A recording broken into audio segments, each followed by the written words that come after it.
السلام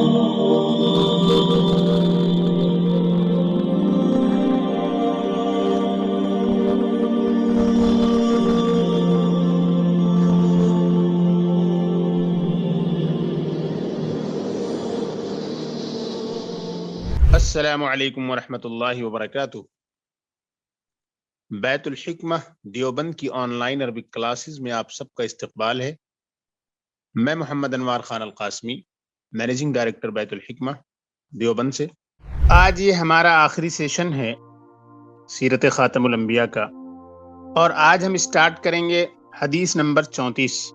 ہم ہیں پیج نمبر 174 پہ۔ اس حدیث نمبر 34 میں جو حدیث ذکر کی گئی ہے وہ ہے ابغض الرجال الی اللہ الالد الخصم۔ تلفظ پر آپ خاص دھیان دیجئے گا۔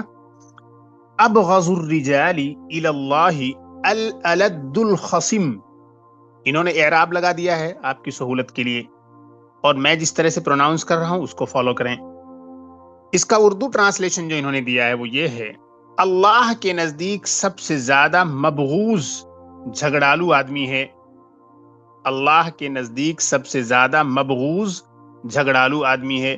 مبغوض کا مطلب ہوتا ہے جس سے نفرت کی جائے، جسے ہیٹ کیا جائے، ہیٹ وردی، یعنی سب سے زیادہ اللہ تعالیٰ جس انسان سے نفرت کرتے ہیں وہ کئی لوگ ہیں۔ ان میں سے ایک گروپ وہ ہے جو بہت جھگڑالو ہوتا ہے۔ آپ نے دیکھا ہوگا کہ کچھ لوگ ذرا سی بات پر جھگڑنے لگتے ہیں، ان کے اندر تحمل نہیں ہوتا ہے، ان کے اندر بردباری نہیں ہوتی ہے، کلیمنسی نہیں ہوتی ہے، فوربیئرنگ نیچر کے وہ لوگ نہیں ہوتے ہیں۔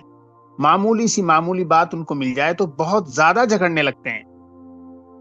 اس میں جو الالد لفظ آیا ہے، الالد کے معنی ہوتے ہیں جو بہت ہی زیادہ نفرت اور جھگڑے کا معاملہ کرے، اور اتنا جھگڑالو ہو کہ اس کو جھگڑے سے الگ کرنے کی اگر کوشش کیا جائے تو وہ الگ ہونے کا نام نہ لے۔ دیکھا ہوگا آپ لوگوں نے کہ کبھی کبھی دو لوگوں میں جھگڑے ہوتے ہیں، ایک ہوتا ہے وہ کسی طرح سے پیچھے ہٹنے کی کوشش کرتا ہے، لیکن ایک دوسرا اتنا زیادہ جھگڑالو ہوتا ہے کہ وہ جھگڑے سے باز آنے کے لیے ہی تیار نہیں ہے۔ یہ وہی ہے جس کو کہا گیا یہاں اس حدیث میں الالد الخصم، یعنی جھگڑا کرنے کی اس کے اندر اتنی بری نیچر پائی جاتی ہے، اتنا جھگڑالو مزاج اسے ملا ہوا ہے، اتنا زیادہ خصومت اور کیا کہتے ہیں ڈسپیوٹ اور اس کے یہاں بدمزاجی پائی جا رہی ہے کہ معمولی سی بات کی وجہ سے رائی کا پربت بنا کر وہ بہت زیادہ جھگڑا کرنے لگتا ہے، اور اس کو جب ہٹانے کی کوشش کی جائے جھگڑے سے تو وہ ہٹنے کا نام نہ لے، پھر وہیں جا کے لڑنا شروع کر دے۔ بسا اوقات ایسا بھی ہوتا ہے کہ انسان غلطی پر ہوتا ہے، وہ انسان غلطی کے بعد بھی جھگڑا کرتا ہے۔ ایسے بھی لوگ آپ کو ملتے رہیں گے دنیا میں کہ غلطی اس کی 100% ہے، اس کے باوجود وہ جھگڑے سے باز آنے کے لیے تیار نہیں، کیونکہ انسان کے اندر ایک صفت کی ضرورت ہوتی ہے، تواضع، کہ انسان اپنی غلطی کو ایکسیپٹ کرے۔ غلطی کو ایکسیپٹ کرنے کی جس کے اندر صلاحیت نہیں ہوگی تو وہ جہاں بھی ہوگا یا وہ عورت جہاں بھی ہوگی ہمیشہ جھگڑا ہوگا۔ سب سے بڑی پرابلم جو ہوتی ہے ایک سوشل لائف میں وہ یہ ہوتی ہے کہ ہم اپنی غلطیوں کو تسلیم نہیں کرتے ہیں۔ اگر ہم اپنی غلطیوں کو تسلیم کرنے کی عادت بنا لیں تو ایک جھگڑوں کی ایک بہت بڑی تعداد آٹومیٹک ختم ہو جائے گی۔ اکثر و بیشتر جھگڑے اس لیے ہیں کہ ہم نے اپنی غلطی کو ایکسیپٹ ہی نہیں کیا، اور نائے کی غلطی کو ایکسیپٹ نہیں کیا۔ جھگڑے میں اس طریقے سے انوالو ہو جاتے ہیں ہم کہ حق اور باطل کو بھول جاتے ہیں، اپنی لمٹس کو بھول جاتے ہیں، اپنے حدود کو بھول جاتے ہیں، گالم گلوچ تک پہنچ جاتے ہیں، طعن و تشنیع کرنے لگتے ہیں، اور جھگڑے کو جلدی ختم کرنے کا نام نہیں لیتے۔ اس سے کیا ہوتا ہے؟ معاشرے میں نفرت کا ماحول پیدا ہوتا ہے۔ آپ کو پھر میں بتا رہا ہوں، دہرا رہا ہوں کہ اسلام کی ایک بہت بنیادی تعلیم یہ ہے کہ پورے معاشرے کو کنیکٹ کیا جائے، آپس میں بائنڈ کر دیا جائے، سب کو ایک میں باندھ دیا جائے، سب ایک دوسرے سے جکڑے ہوئے ہوں، میل محبت ہو، آپس میں الفت ہو، آپس میں اخوت پائی جائے، رواداری پائی جائے۔ اور جب یہ جھگڑے کا ماحول ہوگا تو یہ رواداری کیسے پائی جائے گی؟ یہ اخوت کا ماحول کیسے پایا جائے گا؟ اسی لیے آپ نے دیکھا ہوگا کہ ہر جگہ جھگڑے ہی جھگڑے ہیں، نفرت ہی نفرت ہے، بغض ہی بغض ہے۔ اللہ کے رسول صلی اللہ علیہ وسلم فرما رہے ہیں کہ اللہ تعالیٰ کے نزدیک سب سے مبغوض اور بدترین انسان ہے وہ جو بہت زیادہ جھگڑالو ہو۔ صرف جھگڑالو نہیں، حدیث میں جو الفاظ آئے ہیں وہ ہے الالد الخصم۔ خصم کے معنی ہوتے ہیں تو جھگڑالو کے، الالد اسے کہتے ہیں جو بہت ہی زیادہ جھگڑالو ہو۔ ایک طریقے سے دیکھا جائے تو یہاں پر جو ٹرانسلیشن ہے اللہ کے نزدیک سب سے زیادہ مبغوض جھگڑالو آدمی ہے، یہ تھوڑا سا ٹرانسلیشن میں کمی ہو گئی ہے. صرف جھگڑالو نہیں، بہت زیادہ جھگڑالو آدمی، بے پناہ جھگڑالو جو لوگ ہوتے ہیں وہی یہاں پر بیان کیے گئے ہیں کہ وہ سب سے زیادہ اللہ کے نزدیک کیا ہوتے ہیں؟ مبغوض ہوتے ہیں. مبغوض کا معنی میں نے بتایا ہیٹ وردی، ہیٹڈ پرسن. اب ایک بار انگریزی ٹرانسلیشن دیکھیے. The most hated of all people with Allah is the one who is al-aladul khasim, who is always involved in disputes. جو جھگڑوں میں ہمیشہ جو ہے لگا رہے. Who is always involved in disputes. آگے دیکھیے حدیث نمبر 35. حدیث نمبر 35 میں ہے کل بدعت ضلالہ. دراصل یہ بہت بڑی حدیث ہے، اس بہت بڑی حدیث کو یہاں پہ شارٹ کر دیا گیا ہے، اور اس حدیث میں اللہ کے نبی صلی اللہ علیہ وسلم یہ فرما رہے ہیں کہ ہر بدعت گمراہی ہے. بدعت کو سمجھنے کی ضرورت ہے. بدعت ہے کیا چیز؟ ہر آدمی ایک دوسرے کو بدعتی کہتا ہے. بدعت یہ ہے کہ دین کے اندر ایسی چیز انوویٹ کر دینا، ایسی چیز انوینٹ کر دینا دین میں جو دین کا حصہ نہ ہو، اللہ کے نبی نے نہ کہا ہو، قرآن میں نہ ہو، اور اللہ کے نبی کی باتوں اور قرآن کی باتوں سے کنٹریڈکٹ کر رہی ہو، وہ اس کی جو بنیادی تعلیمات ہیں اس سے میچ نہ کر رہی ہو. دیکھیے قرآن اور حدیث میں ساری باتیں نہیں کہی گئی ہیں، جو باتیں کہی گئی ہیں اسے تو ہمیں ایکسپٹ کرنا ہے، لیکن ان باتوں سے ملتی جلتی دوسری باتیں بھی اگر ایسی ہیں جو قرآن و حدیث میں نہیں کہی گئی ہیں تو وہ بھی کوئی پرابلم نہیں ہے. مثلا ہم آن لائن تعلیم حاصل کر رہے ہیں، آن لائن تعلیم حاصل کرنے کا ذکر قرآن میں نہیں ہے نہ حدیث میں ہے، لیکن ہم اسے کر رہے ہیں. کیوں؟ اس لیے کہ قرآن اور حدیث کی تعلیم سے کلیش نہیں ہو رہا ہے، ٹکراؤ نہیں ہے کوئی. تو قرآن اور حدیث میں جو چیزیں بیان کی گئی ہیں وہ تو ہمیں کرنا ہی کرنا ہے. قرآن اور حدیث کی جو بیسک ٹیچنگز ہیں اس سے اگر کوئی چیز کنٹریڈکٹ نہیں کر رہی ہے، کلیش نہیں کر رہی ہے، تو وہ چیز بھی ہمیں ایکسپٹ کرنا ہے، اس میں بھی کوئی پرابلم نہیں ہے. لیکن ایسی چیزیں جو قرآن کریم کی تعلیمات سے ڈائریکٹ کلیش کر رہی ہوں، ایسی چیزیں جو پیدا کر رہی ہوں جو دین کا ایک حصہ بن جائے، حالانکہ دین کا وہ حصہ ہے نہیں. دین کے وہ ضروری باتیں جو اللہ کے نبی صلی اللہ علیہ وسلم نے بتا دی ہیں اس کے علاوہ کوئی اور ضروری بات دین میں لے آنا، اسے کہا جاتا ہے بدعت. بدعت کا جو لٹرل معنی ہوتے ہیں، لفظی جو معنی ہے اس کا میں نے ابھی بتایا کہ کوئی بھی نئی چیز، any thing which is invented, which is innovated. تو بیس لیس انوویشن جو ہوتی ہیں دین کی، بیس لیس انوویشن جو ہوتی ہیں دین کی، انہی کو بدعت کہا جاتا ہے. یہی وہ چیزیں ہیں جو بدعت کے زمرے میں آتی ہیں. تو کل بدعت ضلالہ، ہر ایک بدعت گمراہی ہے. یعنی جو بھی بدعت دین اسلام میں ایسی چیز لائی جائے جس کو شریعت سمجھ لیا جائے، وہ چیز گمراہی ہے، وہ چیز راستے سے بھٹکنا ہے. اللہ تعالیٰ کے دین میں کسی ایسی چیز کو شامل کر دینا ہے جو کہ اللہ تعالیٰ کے دین کا حصہ نہیں ہے. ضلالتن کے معنی ہوتے ہیں گمراہی کے، مس guidance. Each innovation is a misguidance. All types of innovations or all types of invented baseless things are bid'ah اور ضلالہ یعنی misguidance. گمراہی کی چیزوں میں سے کچھ نمونے آپ دیکھیے. مثلا بعض فرقوں میں یہ ہوتا ہے کہ کوئی انسان مر جاتا ہے تو اس کے مرنے کے اتنے دن کے بعد یہ کھانا، اتنے دن کے بعد یہ کھانا، اس کے نام پر یہ چڑھاوا، اس کے نام پر یہ دیغ. یہ ساری چیزیں کیا ہیں؟ یہ بدعت ہیں. دین میں ہے ہی نہیں ہے، نہ قرآن میں ہے نہ حدیث میں ہے، اور اللہ کے نبی صلی اللہ علیہ وسلم کی تعلیمات سے یہ چیزیں ٹکرا رہی ہیں، کلیش کر رہی ہیں. ایسی کوئی چیز ہو نہیں سکتی ہے. تو اس طرح کی کوئی بھی چیز جو کی جائے اسے کیا کہا جائے گا؟ بدعت کہا جائے گا. رمضان میں کچھ ایسی بدعتیں کی جاتی ہیں، اور اسی طریقے سے کچھ راتوں میں بہت زیادہ روشنی کی جاتی ہے، چراغاں کیا جاتا ہے، لائٹننگ کی جاتی ہے خصوصی طور پر. یہ ساری کی ساری چیزیں بدعت ہیں.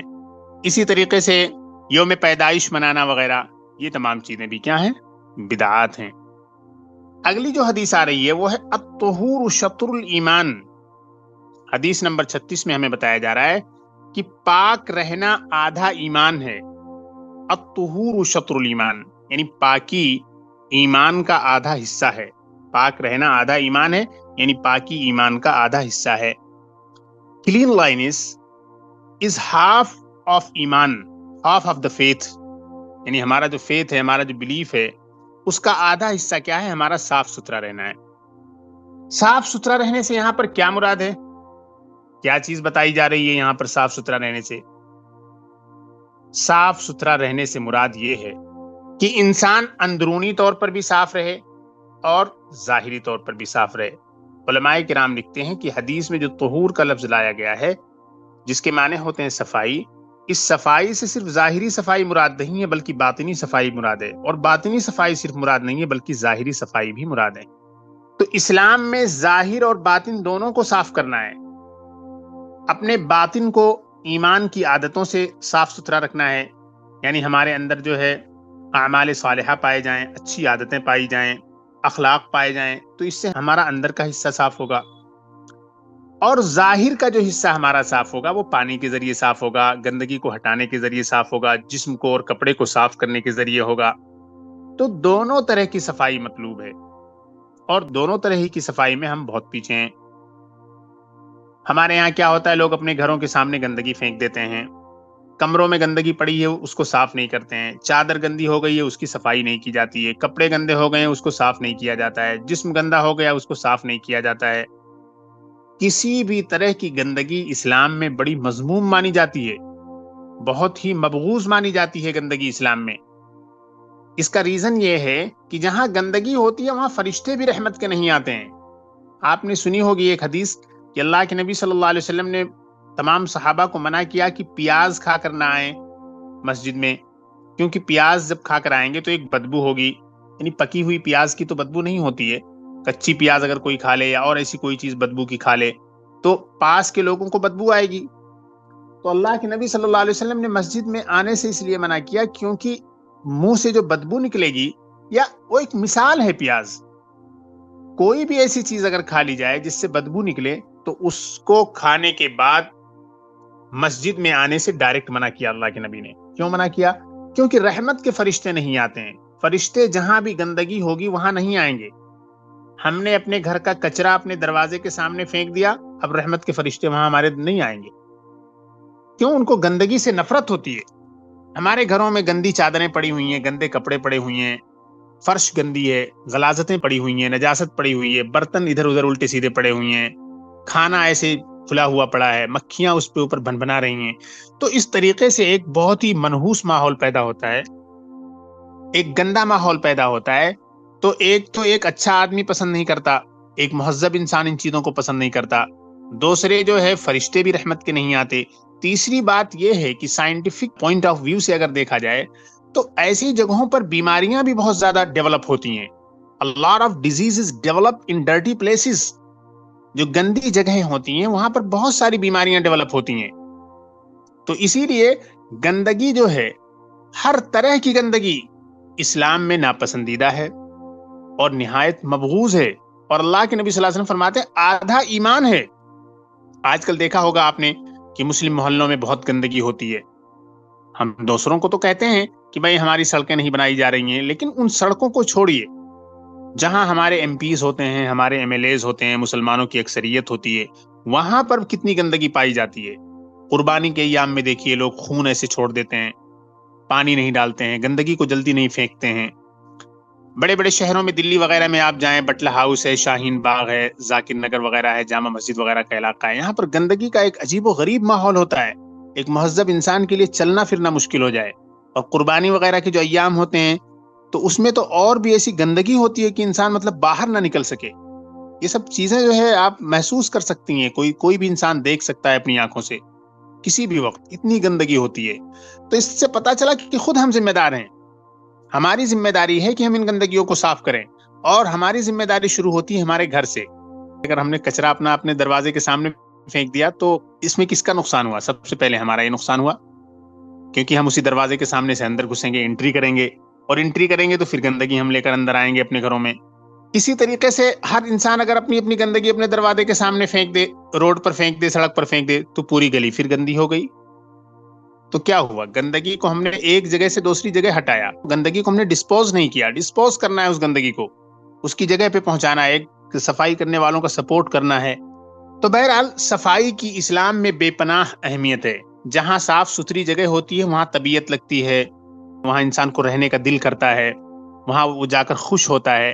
جہاں گندگی ہوتی ہے وہاں انسان کے رہنے کی طبیعت نہیں کہتی ہے، وہاں پر دل ناخوش ہو جاتا ہے، ایک عجیب قسم کا منحوس قسم کا ماحول محسوس ہوتا ہے، بیماریاں وہاں پر ڈیولپ ہوتی ہیں، گندے لوگ مانے جاتے ہیں، ایسے لوگوں سے بھی لوگ بھاگتے ہیں، مہذب قسم کے جو لوگ ہوتے ہیں.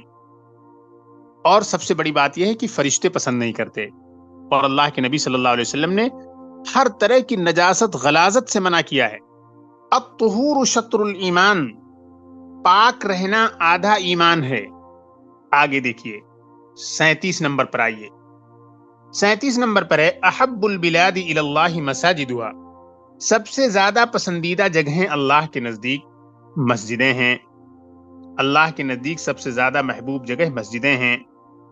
اللہ کے نزدیک سب سے زیادہ محبوب جگہ مسجدیں ہیں، یا اللہ کے نزدیک سب سے زیادہ پسندیدہ جگہ مساجد ہیں.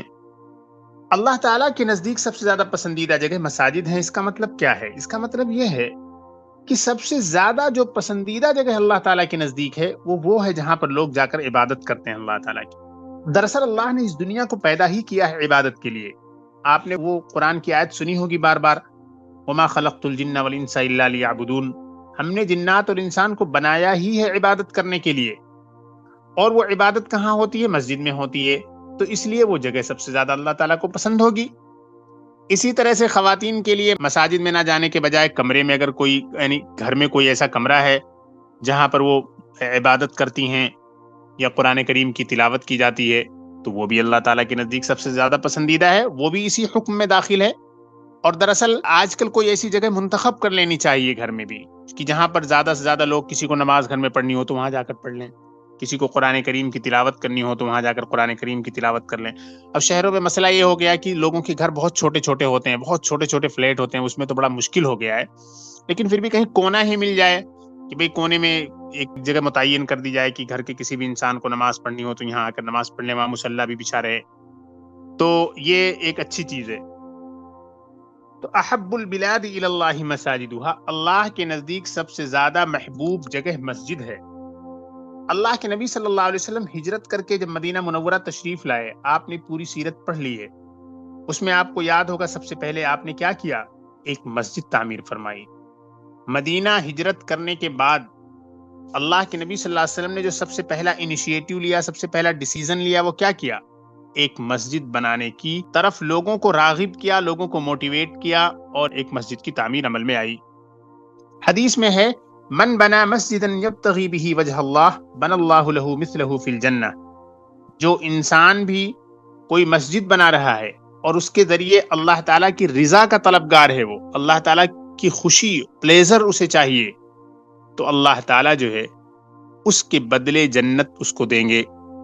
اسی طرح سے ایک گھر اس کے لیے اللہ تعالیٰ جنت میں بنا کر دیں گے. احادیث میں بھی، قرآن میں بھی، ہر جگہ مساجد کی بڑی اہمیت آئی ہے. تو احب البلادی، البلاد کے معنی ہوتے ہیں ملک کے. جنرلی البلاد کے معنی ہوتے ہیں ملک کے یا ممالک کے یا علاقے اور شہر کے معنی میں بھی آ جاتا ہے، لیکن یہاں پر مراد ہے جگہ. احب یہ اس میں تفضیل کا صیغہ ہے، یعنی سب سے زیادہ پسندیدہ. پیچھے جو 34 نمبر پر حدیث گئی ہے اس میں ابغض ایک لفظ آیا ہے، وہ بھی اس میں تفضیل کا صیغہ ہے. یہاں احب میں ادغام ہو گیا ہے، یہ دھل میں تھا احبب، احبب کو جو ہے احب کر دیا گیا. اس کی ڈیٹیل آپ کو بتائی جائے گی بعد میں.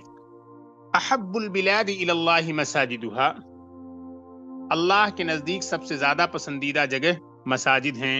یہ ہوا 37 نمبر. اگلی جو حدیث ہے ہمارے سامنے وہ ہے حدیث نمبر 38. حدیث نمبر 38 میں ہے لا تتخذوا القبور مساجدا، قبروں کو سجدہ گاہ نہ بناؤ. اس سے پہلے بھی اس طریقے کی حدیثیں ہمارے سامنے گزر چکی ہیں، یعنی اسی کتاب میں گزر چکی ہیں.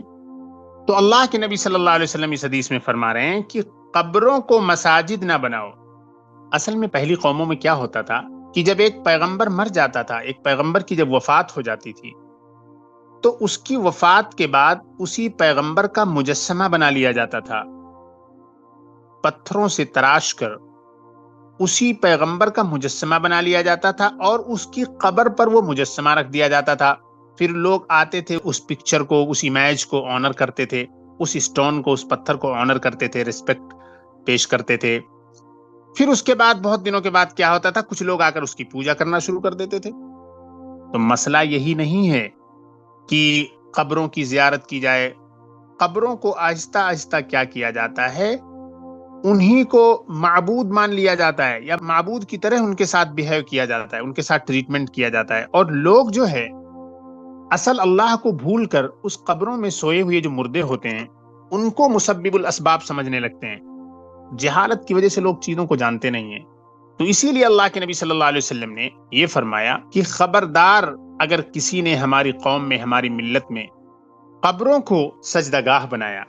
پیچھے ایک حدیث گئی ہے جس میں اللہ کے نبی صلی اللہ علیہ وسلم نے کیا فرمایا کہ اللہ تعالیٰ یہود و نصارہ پر لعنت بھیجے، انہوں نے اپنے انبیاء کی قبروں کو سجدہ گاہ بنا لیا. بنو اسرائیل میں کیا ہوتا تھا، جب کسی نبی کی وفات ہوتی تھی تو اس نبی کی وفات کے بعد لوگ ان کی قبروں پہ جا کے کیا کرتے تھے، ان کی قبروں پر جا کر وہاں پر سجدہ کرتے تھے اور غلو کرتے تھے. بعض لوگ ان کو اللہ تعالیٰ کی درجے میں رکھنے لگے تھے. اسی لیے اللہ کے نبی صلی اللہ علیہ وسلم نے فرمایا کہ تم میری قبر کو ہرگز سجدہ گاہ نہ بنانا. بھائی سجدہ تو صرف اللہ کے سامنے کرنا ہے. آپ نے دیکھا ہوگا ہندوستان میں کہ جہاں جہاں بڑے بڑے مزار ہوتے ہیں ان مزاروں کے پاس فراڈیوں کا ایک بہت بڑا جھنڈ اکٹھا ہو جاتا ہے. پھر مرد و عورت وہاں پر خوب بڑی تعداد میں اکٹھے ہوتے ہیں اور افواہوں کی بازار گرم رہتی ہے. افواہ پھیلانے والوں کی ایک ٹیم بنا دی جاتی ہے. افواہ پھیلانے والے ایسے بھی افواہ پھیلاتے رہیں گے کہ اگر کسی خاتون کے ہاں ولادت نہ ہو رہی ہو، کوئی بچہ نہ جن پا رہی ہو کوئی عورت، تو فلاں مزار پر چلی جائے تو وہاں جو ہے اس کے بعد جو ہے ولادت ہو جائے گی.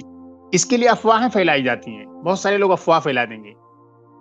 تو اسی طریقے سے ہندوستان کی جو بڑی بڑی مزاریں ہیں، بڑی بڑی قبریں ہیں بزرگوں کی، وہاں پر عجیب عجیب افواہیں پھیلا دی گئی ہیں. بیوقوف لوگوں کی تو ہندوستان میں کمی نہیں ہے. اگر مان لیا جائے کہ 100 عورتیں تھیں، 100 عورتوں کو پریشانی یہ ہو رہی تھی کہ ان کے یہاں وقت پر ولادت نہیں ہو رہی تھی. اب کسی نے یہ افواہ پھیلا دی کہ بھئی وہاں فلاں جگہ قبر پہ جاؤ، چادر چڑھا دو، پھول ڈال دو یا دعا کر دو یا جو بھی کر دو تو تمہارا کام ہو جائے گا. اب 100 عورتیں گئیں قبر پہ، وہاں سے آنے کے بعد 4 یا 5 کے یہاں ولادت ہو گئی، تو 95 کیا سمجھیں گی کہ یہ ولادت اس قبر پر جانے کی وجہ سے ہوئی ہے. بھئی ایسا بھی تو ہو سکتا ہے کہ جو 100 گئی ہیں اللہ تعالیٰ نے جو ہے اس کے اگلے مہینے ہی مقدر کیا تھا ولادت کو. اگر وہ نہ جاتی وہاں پر، گھر پہ رہتی، تب بھی ان 4 اور 5 کے یہاں جو ہے اگلے مہینے میں ولادت ہوتی. لیکن یہیں سے ایمان لوگوں کا بگڑنا شروع ہوتا ہے کہ وہ کیا سوچتے ہیں کہ وہاں جانے کی وجہ سے ہوئی ہے. بھئی اتنی بڑی تعداد میں جائیں گے تو یقیناً کسی نہ کسی کے یہاں ولادت ہوگی. تو کیا اسی وجہ سے ولادت ہوئی ہے کہ قبر پہ گئی فلاں عورت؟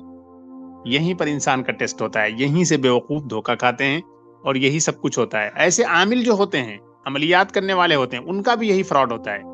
ان کے ہاں کیا ہوتا ہے کہ مان لیجئے 1000 کسٹمر آئے، 1000 کسٹمر میں سے 15-20 کو فائدہ ہوگا. 15-20 کو فائدہ اس لیے نہیں ہوگا کہ اس کی وجہ سے ہوا ہے. فائدہ اس وجہ سے ہوا ہے کہ کوئی بھی بیماری ہے تو اس سے شفا بھی تو ملتا ہے انسان کو. ہو سکتا ہے اگلے مہینے میں اللہ نے شفا مقدر کی تھی، شفا مل گیا. اس عامل کے پاس جانے کی وجہ سے شفا نہیں ملا ہے، اللہ کی طرف سے شفا ملا ہے. لیکن بیوقوف کیا کہے گا کہ اس عامل کے پاس جانے کی وجہ سے شفا ملا ہے. اب یہاں پر جو ہے جو بقیہ لوگ ہوتے ہیں وہ دھوکہ کھا جاتے ہیں، اور جو خود جو آدمی ہوتا ہے وہ بھی دھوکہ کھا جاتا ہے کہ میرا جو ہے اس کے پاس جانے کی وجہ سے مسئلہ حل ہوا ہے. اب یہیں سے سارے فتنے جنم لیتے ہیں اور یہیں سے فراڈیوں کی ٹیم جو ہے ہمیشہ فلرش کرتی رہتی ہے سوسائٹی میں. یہیں سے جو ہے کیا ہوتا ہے، ضعیف الاعتقادی پیدا ہوتی ہے، کمزور عقائد پیدا ہوتے ہیں، باطل خیالات پیدا ہوتے ہیں. اللہ تعالیٰ کی طرف سے انسان کا ایمان کمزور ہو کے انسانوں کی طرف اس کا دھیان چلا جاتا ہے. یقیناً دعائیں کام کرتی ہیں، لیکن یہ ہماری اور آپ کی دعائیں بھی تو کام کریں گی. سب سے پہلے انسان کو یہ کہا گیا ہے کہ وہ عبادات کرے، خود اللہ تعالیٰ کی عبادت کرے، اللہ تعالیٰ سے دعا کرے، اور جو اس کے جاننے والے کچھ نیک لوگ ہوں ان سے دعا کی درخواست کرے. یہ ہے اصل طریقہ. اب یہ ہے کہ وہ اپنے گھر کے فرائض بھی انجام نہیں دے رہا ہے، اپنے گھر کی ضروری چیزیں بھی انجام نہ دے، فرض نماز نہ ادا کرے، تلاوت نہ کرے، حقوق والدین کے ادا نہ کرے، بھائی بہن کے حقوق نہ ادا کرے، پڑوسیوں کے حقوق نہ ادا کرے، کوئی حقوق نہیں یاد ہے، لیکن اپنی تھوڑی سی پریشانی ہو گئی تو جا کے قبر پہ اس کو ختم کرانا ہے. کیسے ہو سکتا ہے یہ سب؟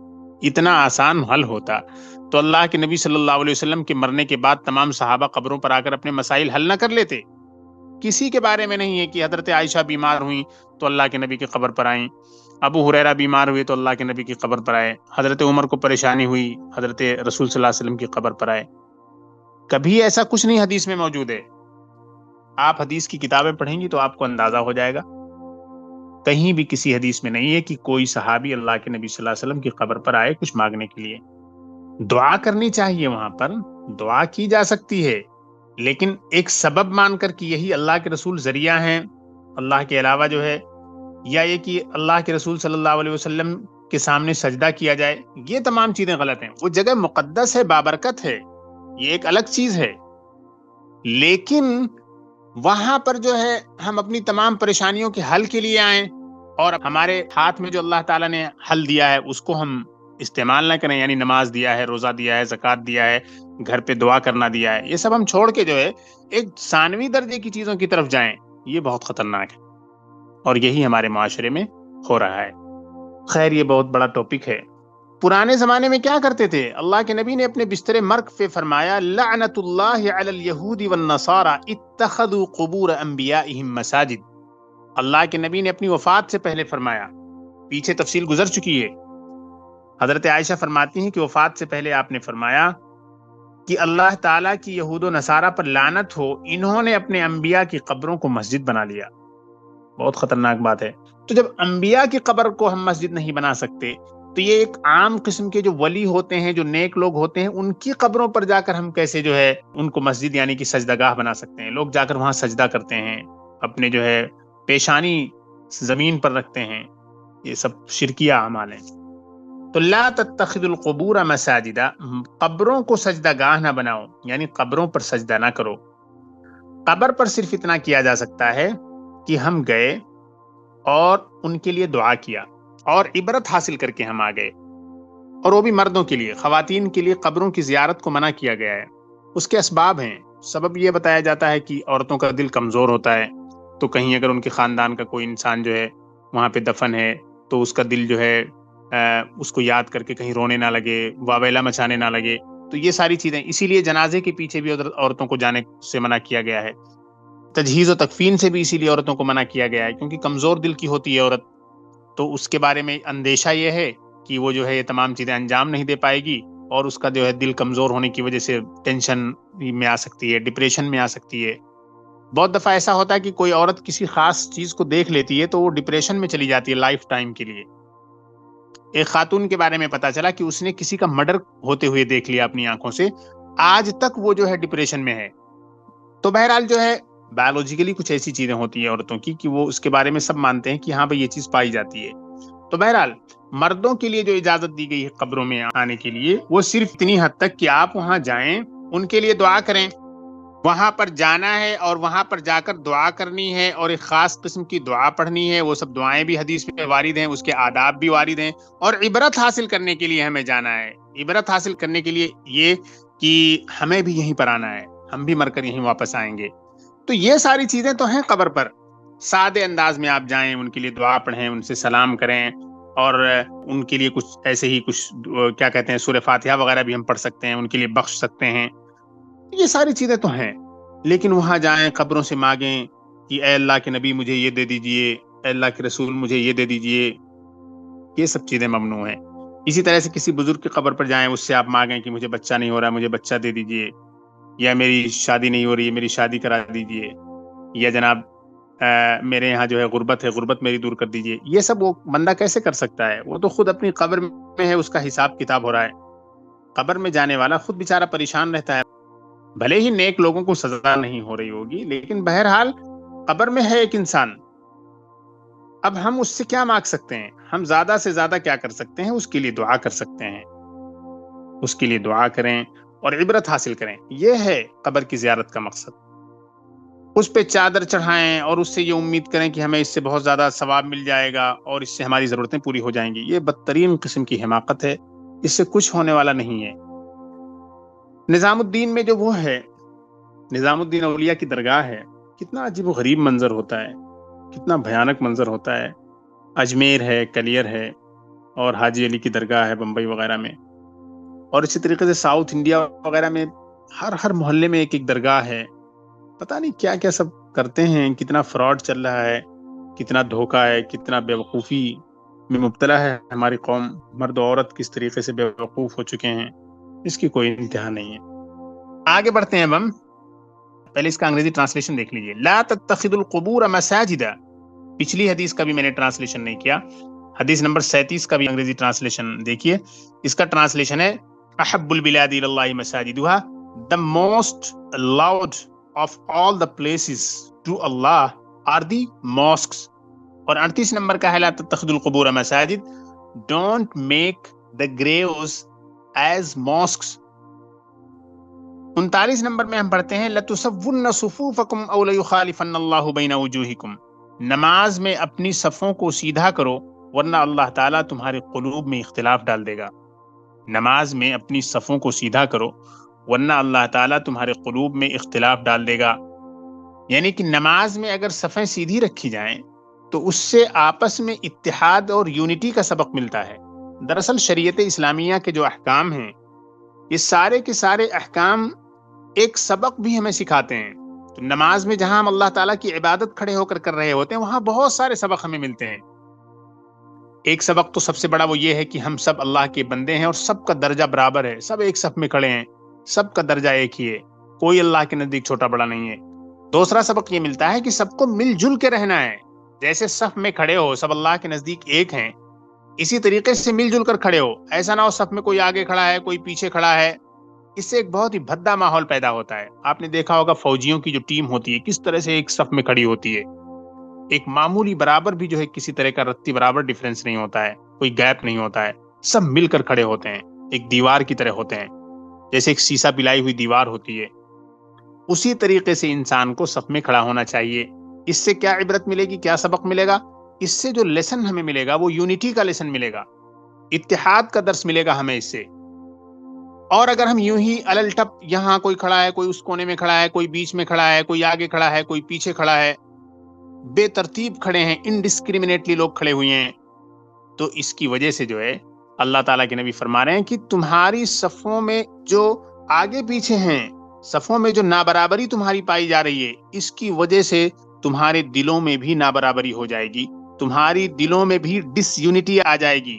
اپنی صفوں کو یونائٹ کرو گے تو تمہاری دلوں میں بھی یونائٹی پیدا ہو جائے گی. اپنی صفوں کو اگر تو نے ڈس یونائٹڈ کر دیا تو تمہارے دلوں کے اندر بھی ڈس یونائٹی پیدا ہو جائے گی.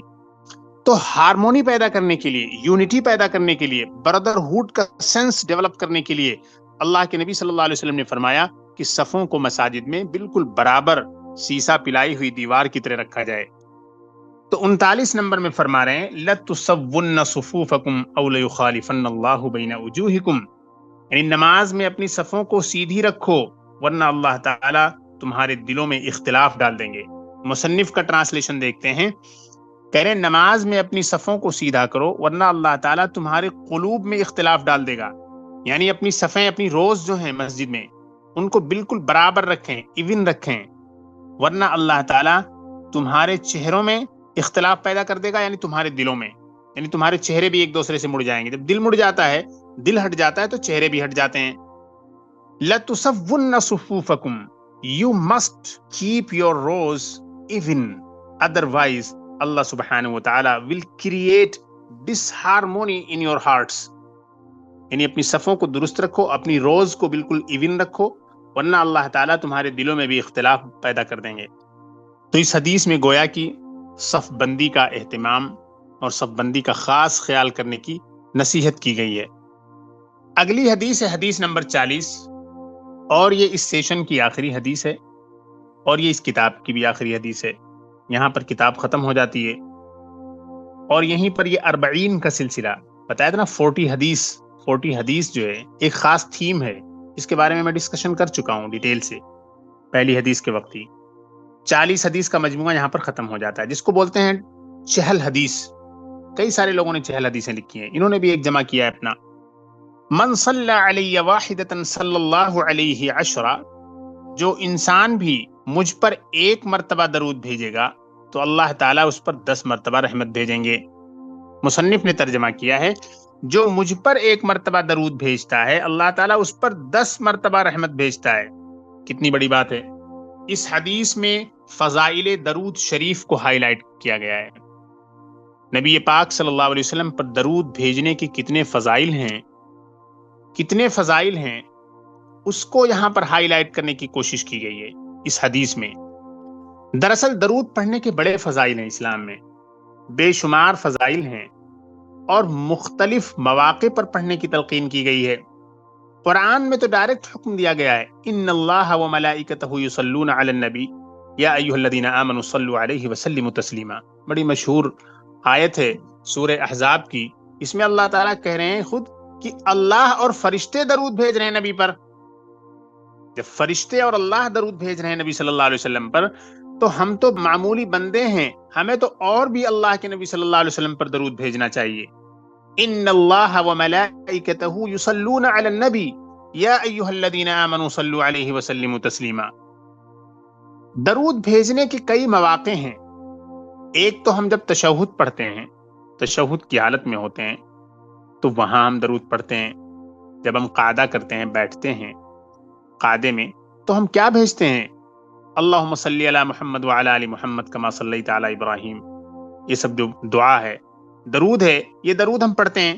تو ایک تو تشہد میں ہم درود پڑھتے ہیں نماز میں، وہاں بھی ہم پڑھتے ہیں۔ دوسرے اذان کے بعد کے لیے بھی مشروع ہے، اذان کے بعد بھی انسان کو کیا پڑھنا چاہیے؟ درود پڑھنا چاہیے۔ تیسری جگہ جہاں پر درود پڑھنے کا حکم دیا گیا ہے وہ مسجد میں داخل ہوتے وقت اور مسجد سے نکلتے ہوئے، اس سلسلے میں بھی احادیث وارد ہیں۔ چوتھی جگہ جہاں پر درود پڑھنی ہے وہ ہے نماز جنازہ میں تکبیر ثانیہ کے بعد، دوسری تکبیر کے بعد نماز جنازہ میں درود پڑھنا ہے۔ پانچویں جگہ ہے کہ جب ہم دعا کریں، کوئی بھی دعا کر رہے ہیں ہاتھ اٹھا کر، تو اس میں بھی ہم درود پڑھیں۔ ایک چھٹی جگہ یا چھٹا وقت وہ ہے جہاں ہمیں کثرت سے پڑھنا ہے، وہ ہے جمعہ کا دن۔ جمعے کے دن کو درود کے ساتھ خاص مناسبت ہے، سب سے بیسٹ دن درود پڑھنے کے لیے جمعہ کا دن ہے۔ اسی لیے جمعے کے دن جو ہے بہت سے علماء کیا کرتے تھے، عصر کی نماز پڑھنے کے بعد مستقل لگاتار مغرب تک کیا پڑھتے تھے؟ درود پڑھتے تھے۔ بہت ہی بابرکت دن ہے جمعے کا دن۔ جمعے کے دن کی بڑی فضیلتیں وارد ہیں۔ جمعے کے دن کے بارے میں ہے کہ اللہ تعالیٰ نے آدم علیہ السلام کو جمعے کے دن ہی پیدا کیا۔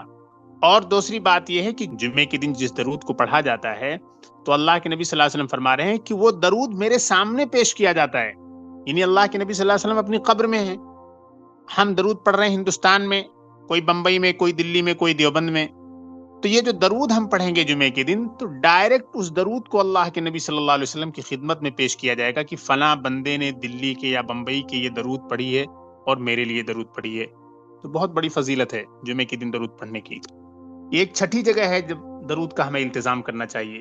ایک ساتویں جگہ یہ ہے کہ جب بھی ہم نبی صلی اللہ علیہ وسلم کا نام لیں، کبھی بھی ہم نبی صلی اللہ علیہ وسلم کا نام لیں، یا اللہ کے نبی صلی اللہ علیہ وسلم کا نام کسی زبان سے سنیں کہ کسی انسان نے محمد رسول اللہ کا، فوراً آپ کہیں صلی اللہ علیہ وسلم۔ یہ ساتویں جگہ ہے۔ آٹھویں جگہ جہاں پر ایک مومن کو درود پڑھنی چاہیے وہ یہ ہے کہ کسی گیدرنگ میں، کسی سیشن میں اکٹھے ہو گئے ہیں دین کی بات کرنے کے لیے، 5-7 لوگ دین کی بات کرنے کے لیے اکٹھے ہو گئے، 2-4 لوگ اکٹھے ہو گئے، تو وہاں پر سب سے پہلے درود پڑھ لیا کریں، یعنی اللہ تعالیٰ کا ذکر کرنے کے بعد کچھ درود بھی پڑھ لیا کریں۔ تو یہ جناب ایک 8ویں جگہ ہے جہاں پر درود جو ہے احادیث میں جس وقت درود پڑھنا کیا ہے وارد ہے۔ تو بہرحال درود کی بڑی فضیلت ہے، اور انہوں نے اس کتاب کو ختم بھی کیا، اس سہل حدیث کو جو ختم کیا انہوں نے اللہ کے نبی صلی اللہ علیہ وسلم پر درود پڑھنے کے ساتھ۔ یہ کتاب سیرت پر بھی ہے، اس کتاب کا جو مین ٹاپک ہے وہ سیرت ہے۔ سیرت ختم ہوئی اور سیرت کی کتاب کا جو انہوں نے خاتمہ کیا وہ کس سے کیا؟ اللہ کے نبی صلی اللہ علیہ وسلم پر درود بھیج کر کیا۔ آگے بھی کہہ رہے ہیں اللہم صلی علی سیدنا محمد المخصوص بجوامع الکلم وخواص الحکم وآخر دعوانا الحمد للہ رب العالمین، یعنی اے اللہ درود بھیج ہمارے سردار محمد پر المخصوص بجوامع الکلم، جن کو خاص کلمے عطا کیے گئے اور خاص حکمتیں عطا کی گئیں۔ یہ دیکھیں 40 حدیثیں ہیں، یہ خاص کلمات ہی تو تھے۔ جوامع الکلم آپ کو بتایا گیا کمپریہنسو ورڈز آف وزڈم، خواص الحکم کا مطلب ہوتے ہیں ڈیپ ورڈز آف وزڈم، خاص اسپیشل ورڈز آف وزڈم۔ تو اللہ کے نبی صلی اللہ علیہ وسلم کو عطا کیے گئے جو الفاظ وہ کیا ہیں؟ وہ جوامع الکلم ہیں اور خواص الحکم ہیں۔ اور اللہ کے نبی صلی اللہ علیہ وسلم کے اقوال بہت سارے ہیں، ہزاروں کی تعداد میں ہیں جو صحابہ کرام کے تھرو ہم تک پہنچے ہیں، لیکن ان میں 40 ایسے اقوال آپ کے لیے جمع کیے گئے جو ہماری جو سوشل لائف ہے اس سے بہت زیادہ کنیکٹڈ ہیں. چونکہ آپ عالمیت کے کورس میں ہیں تو آپ کو ڈیٹیل سے حدیث کا سبجیکٹ پڑھایا جائے گا، ہزاروں حدیثیں آپ کو پڑھائی جائیں گی. لیکن ابھی شروع میں فرسٹ ایئر میں آپ کو کچھ انٹروڈکٹری انداز کی چیزیں دی گئی ہیں، مختصر چیزیں دی گئی ہیں. یہ تمام چیزیں جو ہے آپ اگلے سال سے مزید تفصیل سے پڑھنا شروع کر دیں گے. العبد الضعیف محمد شفیع دیوبندی عفا اللہ عنہ ووفقہ لما یحب ویرضاہ. یہ آتھر ہیں، آتھر کا جو نام ہے وہ ہے محمد شفیع دیوبندی. یہ دیوبند کے رہنے والے تھے. دراصل ان کی جو پیدائش ہے وہ دیوبند کی ہے. پارٹیشن کے بعد یہ ہندوستان سے کراچی چلے گئے تھے، پاکستان چلے گئے تھے. انڈیا میں جب پارٹیشن کا وقت آیا آزادی کے بعد، پارٹیشن کے سلسلے میں ہندوستان میں 2 گروپس بن گئے. مسلمانوں کی ایک ٹیم یہ کہہ رہی تھی کہ نہیں، ہندوستان کو نہیں بٹنا چاہیے، کوئی نیا ملک مسلمانوں کا نہیں بننا چاہیے، اسی ملک میں رہنا چاہیے. اور مسلمانوں ہی کا ایک دوسرا گروپ یہ کہہ رہا تھا کہ نہیں، مسلمانوں کا ایک اپنا ملک ہو جانا چاہیے، اس ملک میں رہنا مشکل ہو رہا ہے. 2 نیشن تھیوری کے تحت جو ہے چیزیں سامنے آ رہی تھیں. مولانا اشرف علی تھانوی ایک بہت بڑے اسکالر تھے. ان کا جو گروپ تھا وہ یہ کہتا تھا کہ ہمیں ایک ملک چاہیے اور ایک ملک بن جانا مناسب ہے. اور اسی طریقے سے ایک مولانا ابوالکلام آزاد تھے، مولانا حسین احمد مدنی جو دیوبند کے تھے، وہ کہہ رہے تھے کہ نہیں، ملک نہیں بننا چاہیے، ہمیں اسی ملک میں رہنا چاہیے، کیونکہ یہاں سے جب چلے جائیں گے تو مسجدیں مدرسے کیا ہوں گے. تو بہرحال یہ گفتگو کا موضوع ہمارے نہیں ہے کہ اب ہم ڈیسائیڈ کریں کہ کیا بیسٹ ہے. کسی ٹائم بات کی جا سکتی ہے اس ٹاپک پہ. لیکن یہ کہ مفتی شفیع صاحب جو ہے اپنے استاد مولانا اشرف علی تھانوی کی سوچ کے آدمی تھے، اس لیے یہ دیوبند سے ہجرت کر کے مائگریٹ کر کے کراچی چلے گئے. کراچی جانے کے بعد انہوں نے وہاں ایک مدرسہ قائم کیا. دیوبند میں یہاں پڑھاتے تھے، دارالعلوم دیوبند جو مدرسہ ہے، اس مدرسے میں وہ ٹیچر تھے. تو یہاں سے جب وہ مائگریٹ کر کے گئے تو دارالعلوم کے نام سے انہوں نے کراچی میں ایک مدرسہ بنایا. اور اتفاق کی بات دیکھیے، اللہ تعالیٰ کی رحمت دیکھیے کہ انہوں نے جو دارالعلوم بنایا کراچی میں، وہ پورے پاکستان کا سب سے بڑا مدرسہ مانا جاتا ہے. بہت ہی بڑا مدرسہ مانا جاتا ہے. میرا خیال ہے 60-70 ایکڑ میں ہے وہ مدرسہ، بہت ہی طویل و عریض ہے. وہاں پر جو تعداد ہے طلبہ کی، اس کے حساب سے دیکھا جائے تو دیوبند میں بھی تو کچھ بھی نہیں رہتے ہیں. یعنی دیوبند کا کئی گنا جو ہے، یعنی جو اصل دیوبند یہاں پر ہے انڈیا میں، اس سے کئی گنا تعداد وہاں پر پڑتی ہے. تو بہرحال یہ وہاں پر چلے گئے. پھر وہاں پر انہوں نے اپنی خدمات کی، بہت ساری کتابیں لکھی. اللہ تعالیٰ جو ہے اس کتاب کے مصنف مفتی شفیع صاحب کو بھی جزائے خیر دے، ان کی مغفرت فرمائے. ہم نے ان کی کتاب سے کافی استفادہ کیا، اور یہ کتاب ماشاءاللہ جیسا کہ آپ نے دیکھا بہت ہی ایفیکٹو پریزنٹیشن کے ساتھ لکھی گئی ہے. بہت ہی شاندار انداز میں اس کو پیش کرنے کی کوشش کی گئی ہے. ایبریج جو کیا ہے انہوں نے تمام سیرت کے واقعات کو، یہ بہت ہی دلچسپ ہے. میں نے بتایا تھا آپ کو کہ سیرت ایک بہت بڑا سمندر ہے. اس سمندر میں سے ضروری انفارمیشن کو نکالنا، ضروری چیزوں کو نکالنا ہر ایک کے بس کی بات نہیں ہے. انہوں نے پورے ذخیرے سے، اتنا واسٹ جو ذخیرہ ہے، اس واسٹ ذخیرے سے جو بہت ہی بیسک اور امپورٹنٹ انفارمیشن تھی، اس کو ہمارے سامنے ڈیزائن کر کے رکھا. تو یہ بہت بڑے کمال کی بات ہے. اور تبھی سے یہ کتاب جب سے لکھی گئی ہے دنیا بھر میں خوب چل رہی ہے، یعنی کہ جہاں پر اردو بولی جاتی ہے. آپ لوگوں کی ذمہ داری کیا بنتی ہے اس کتاب کے بعد؟ اس کتاب کو دراصل جو لکھا گیا تھا وہ اسی لیے لکھا گیا تھا کہ بگنرز اس کو پڑھیں، اور بطور خاص خواتین پڑھیں. خواتین کے لیے چھوٹا سلیبس چاہیے، شارٹ کورس چاہیے، کیونکہ ان کے پاس اتنا زیادہ وقت نہیں ہوتا ہے. شادی ہو جاتی ہے، پھر بچوں کا سلسلہ ہوتا ہے، گھر کو چلانا ہوتا ہے. تو جو مردوں کے لیے جو بہت ہی بڑا جو ہے کمپریہنسو سسٹم ہوتا ہے، وہ چل نہیں پائے گا ان کے لیے. تو اس لیے جو ہے ایک چھوٹا سسٹم بنایا جائے اور کچھ شارٹ چیزیں بنائی جائیں. اسی میں بہشتی زیور لکھی گئی، اور پھر سیرت کی کتاب یہ لکھی گئی. سیرت کی کتاب یہ جو لکھی گئی، یہ مردوں کے لیے بھی اپلیکیبل ہے، خواتین کے لیے بھی ہے. دارالعلوم دیوبند میں بھی پڑھائی جاتی ہے یہ کتاب.